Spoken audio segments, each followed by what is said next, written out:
Hi everyone, me again with Three-Toed Steve, bringing you another little bit of Sloth Wisdom from the book of Sloth Wisdom. This one is from a man named Roger Zelensky or something. I can't pronounce his last name, which is not surprising. I can't pronounce most of them. Oh, there's a nice house up there. But Steve and I wanted to go out here and ride along and share his thoughts. And one of the things that he wrote was, of all the things a man may do, sleep possibly contributes most to keeping him sane. And I couldn't agree with that more. You know, I see stuff all the time about how they say Americans, and really I guess everybody, nobody gets enough sleep. We get like, you know, what are we down to? 6 hours of sleep maybe for most people now? I know when I was working, I used to go to bed about midnight and I had to get up every day between, I usually get up around 5:30, 6 o'clock. And I would normally wake up. My body would just say, boom, it's time to get up.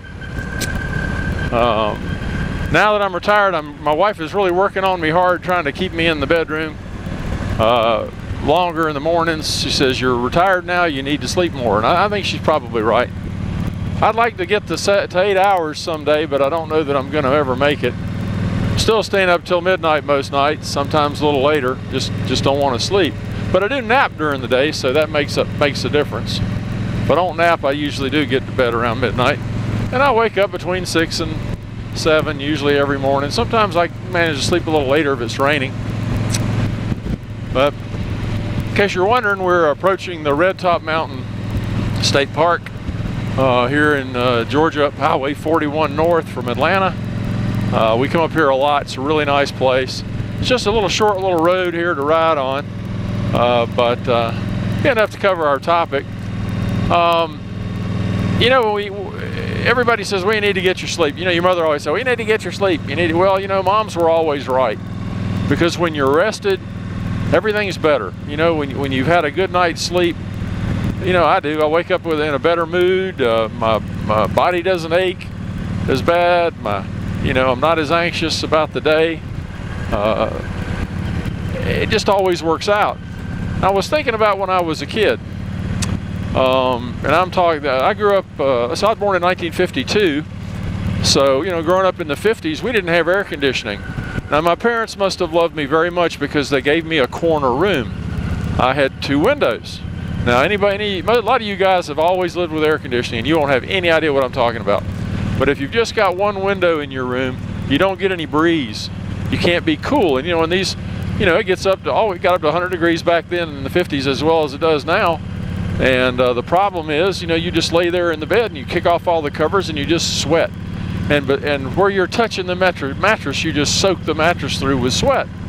Well, if you got a corner room, if there's any breeze at all, a lot of times it'll blow right through, and you put your bed right between the 2 windows so that the breeze will blow right across you no matter which direction it comes in.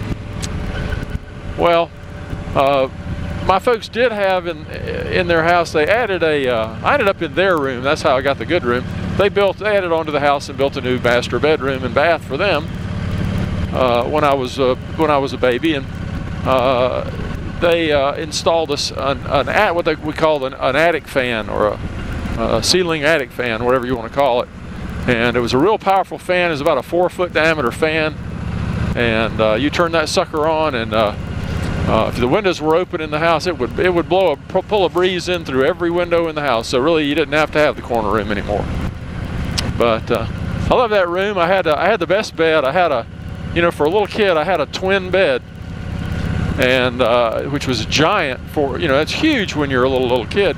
And the mattress was so soft and so worn out that no matter where I started, in just a few minutes, I would have sunk down to the middle of this mattress. And my mom would come in and tuck me in, and she would tuck in the covers, you know, tuck them in around the sides, and when she did, all you could see was my head and my toes where they were making an impression in the blanket at the far end of the bed. The rest of me was completely underneath the blankets, and you couldn't even tell there was a kid in there.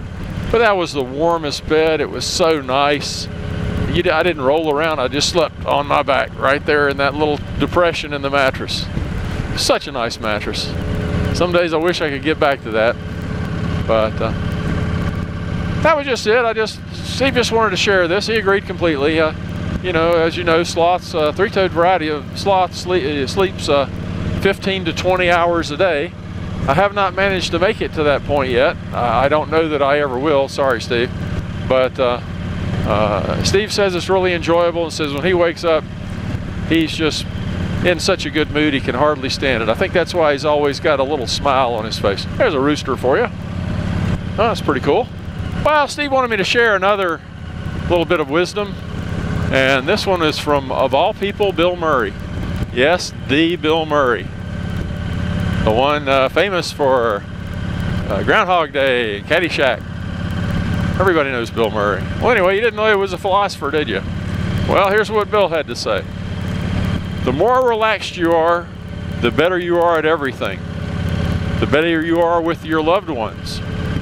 The better you are with your enemies. The better you are with your job. And the better you are with yourself. Steve and I both agree on that. You know, just try to relax. I take a lot of naps now that I don't have to be anywhere or do anything. But I used to nap a lot when I was at work. I used to bring a sandwich to work. We only got 30 minutes, and you know, if you've ever worked a job where you had 30 minutes and you had to run out and get in your car and go to a fast food place and get a sandwich and get back in time to eat it, you'll know that that's just about impossible to do. You end up eating it in the car, and you're probably going to be late anyway if they're busy, which they always are at lunchtime. At least they were at my last job. So I'd bring a sandwich, and we had a nice chair back in a dark part of the parts department. Go back there and put my feet up, eat my sandwich, and take a little 20-minute nap. And the guys I worked with were pretty good. I rarely overslept, but if I did, they'd come back and throw something at me or shake my foot or fuss at me or do something. And so, you know, it worked out well. But, you know, being relaxed, feeling relaxed, being refreshed and relaxed makes all the difference in the world, you know, especially when you have a job where you're dealing with the public all the time. And my neighbor across the street used to always say, yeah, you got one of them public jobs, don't you? I said, well, yeah, I guess I do. I deal with the public. And he had worked in a mill all his life, and he said, that's not a public job. Said, I don't deal with the public. I see the same person every day. I work right beside him every day. And I said, well, I understand that. That's not a bad job to have. He worked there a long time, retired, was very happily retired when I met him. But the whole thing is just, you know, I'm not trying to preach at you. I'm not saying relax, relax. I'm just saying things will be better if you can relax. Don't let stuff get you. Nothing is so important in your day that you can't take a moment to relax. Like right now, I'm relaxed. I'm on the motorcycle. Isn't this a gorgeous little area right through here? Just absolutely fantastic. I love this bridge. I know it's just steel, but there's just something about it I like. Steve hasn't said whether he likes it or not. I bet he'd like to hang from it right up there, wouldn't you? Yeah, you would. I thought so. Anyway, I guess that's all I can say. I'm just getting too relaxed to even continue on with this. So, hope everybody's having a great day. Hope you've gotten a little something from the Wisdom of the Sloth book. And we will catch you next time. Bye-bye.